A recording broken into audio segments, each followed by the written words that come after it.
1976-77 കാലയളവിൽ രാമജന്മഭൂമിയുമായി ബന്ധപ്പെട്ട് നിർണായക തെളിവുകൾ കണ്ടെത്തിയിരുന്നതായി ആർക്കിയോളജിക്കൽ സർവേ ഓഫ് ഇന്ത്യയുടെ മുൻ ഡയറക്ടർ കെ മുഹമ്മദ്. ക്ഷേത്രത്തിന്റെ തൂണുകൾ, പൂർണ്ണകലശം, ദേവീദേവന്മാരുടെ പ്രതിമ, പല രൂപത്തിലുള്ള വിഗ്രഹങ്ങൾ തുടങ്ങിയവയാണ് അയോധ്യയിൽ കണ്ടെത്തിയിരുന്നതെന്നും അദ്ദേഹം പറഞ്ഞു.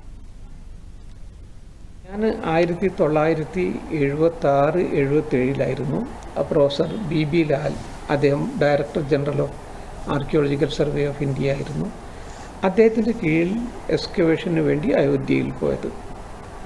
അപ്പോൾ അയോധ്യയിൽ പോയപ്പോൾ ഞങ്ങൾ അന്നത്തെ വിവാദ ഭൂമിയിലേക്ക് പോയി. ഭൂമിയിലേക്ക് പോയപ്പോൾ അവിടെ കണ്ട പള്ളിയുടെ 12 തൂണുകളുണ്ട്. ആ തൂണുകൾ മുഴുവനും ക്ഷേത്രത്തിൻ്റെ തൂണുകളായിരുന്നു. അതിൽ പൂർണ്ണ കലശ കൊത്തിവെച്ചിട്ടുണ്ട്. Purna Kalasha is one of the Ashtamangala ചിഹ്നാസ് ഇൻ ഹിന്ദുയിസം. 8 ഓസ്പീഷ്യസ് സിമ്പിൾസ് ആണ്. അപ്പോൾ അത് എൻഗ്രേവ് ചെയ്തിരുന്നു.